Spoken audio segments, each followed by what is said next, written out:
Hello everyone, now we are going to discuss about other two hormones from pancreas that are glucagon and somatostatin. So first start with the glucagon's metabolic effect. So first effect will be on muscle tissue. If we discuss about the carbohydrate metabolism in the muscle tissue, it will not be altered too much, negligible changes on carbohydrate metabolism. Okay, but there will be significant hypokalemia inside the cell. Inside the cells, hypo but inside the cell. I already explained the reason behind it in previous video due to the activity of sodium potassium pump. Okay, now if we talk about the liver, this promotion of glycogenolysis, breakdown of glycogen, and gluconeogenesis, formation of new glucose molecule from new substrate. Okay, now both of these things will increase the glucose concentration in the blood. What is the basically reason behind it? So here comes the main point on glucagon, that it is opposite to insulin and it increases the blood glucose concentration whenever needed. So this whenever means during interdigestive periods the blood glucose concentration falls. Interdigestive period, that is before next meal and after few hours of first meal. Okay, so during this time some tissues only feed on the glucose. So for their functioning, only glucose feeders, for their function we have to increase the blood glucose concentration. So we use both of these pathway. The stored glycogen will be breakdown and the new glucose molecule will be formed. Okay, now neo means new substrate, means amino acids basically. So from where these amino acids are coming? They are diverted from the protein synthesis pathway, means the glucagon will definitely decrease the protein synthesis in the cell, and if needed there may be the catabolism, means proteins are catabolized to form amino acid and then glucose. Okay, so one question may arise that what are the examples of only glucose feeders? Remember three main examples. First is retina, another brain, and the germinal epithelium. These are basically only glucose, means they are dependent on glucose for their functioning. Now we talk about the effects on the adipose tissue. So there will be the increased lipolysis, means breakdown of fat is increased, and few synthesis of free fatty acids, decreased free fatty acid synthesis. But this will not decrease the free fatty acid concentration in the plasma. It will increase because lipolysis is occurring, isn't it? So lipolysis will provide fatty acids in the blood and which will be used by rest of the body. Means for only glucose feeders there is glucose made in the liver by gluconeogenesis and glycogenolysis, and for rest of the body which can feed on free fatty acids like muscles in resting condition, they will require free fatty acid. So this will be provided from adipose tissue. Now we can see that the increased free fatty acid concentration and some other effects of the glucagon will cause some functional enhancement of the body organs, means some organ function well in the presence of glucagon. So let's see them.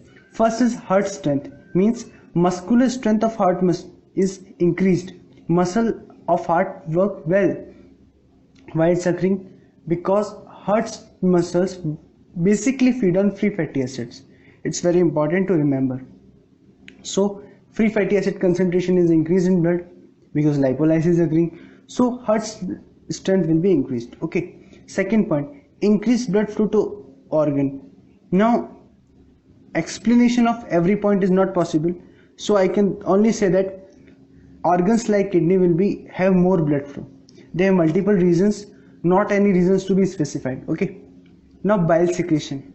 Now we know one thing, that any change in lipid and fat metabolism will be reflected in bile, because bile is basically excreted part of some lipophilic elements and lipid metabolism, means every change in lipid is reflected in bile, and that is occurring here. Increased lipid metabolism or say catabolism basically occurring, so bile secretion will definitely increase. Okay, now we talk about the regulation of the glucagon hormone. So first step will be the increased glucose concentration will inhibit glucagon, means definitely glucagon have basic function of increasing glucose in blood, which is due to the glycogenolysis and gluconeogenesis. If already glucose is there, we don't need, so negative feedback mechanism in it inhibited glucagon. Another point, increased amino acids. Now it is somehow related with decreased insulin concentration, means insulin is protein anabolic, and if it is not working, means amino acids are moving freely in blood, so glucagon will convert them to gluconeogenesis. So it is somehow related with that thing. Okay, now important point is exercise. This is physical exercise related here. Increases glucagon concentration. Why? Let's see. During exercise, basically muscles work, and the muscles uses insulin during exercise and heavy insulin concentration. Means the utilization of glucose from blood increases, means the blood concentration of glucose may go down, means less glucose. So it may be harmful for some vital organs which are only dependent on glucose. I mentioned the names brain, retina and germinal epithelium. So for them to function well, there should be increased glucagon. So it somehow creates new glucose to the blood, so it continue adding the glucose to the blood, so those organs can function, prevent excessive falling of blood glucose. Got the point? Okay, now we are discussing about somatostatin. So it is secreted from the delta cells of pancreas, and basically two things are there to discuss about somatostatin. First, it's stimulated by and it inhibits. So in its stimulators, this increased blood glucose concentration, means due to the increase in blood glucose concentration, somatostatin will be activated. Increased amino acid, increased free fatty acid and GI hormone. If you see carefully, these factors are actually the mashup of both two hormones, insulin and glucagon. Means somatostatin is a balancing hormone. It balances between insulin and glucagon. Okay. Now what are its function? Inhibits insulin glucagon, means it will definitely inhibit insulin and glucagon both. Second, stomach motility. Third, duodenum gallbladder motility. And fourth, food absorption. Now one thing comes, which is the golden point about the somatostatin, that somatostatin wherever in the body will inhibit all peptide hormones. All peptide hormones are inhibited by somatostatin. This means it will inhibit insulin, glucagon. In hypothalamus it will definitely releasing hormones. In GIT mucosa it will also inhibit some hormones. So this is very important thing about somatostatin. So here stomach motility, because stomach motility is caused by basically some gastrin hormones and other.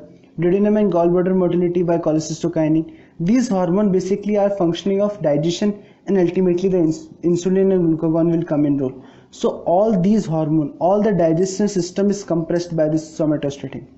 Okay, that's all for today's video. If you find it useful, please like our video and subscribe our channel for more such videos. If you have any suggestions, please let us know in comments below. Thank you.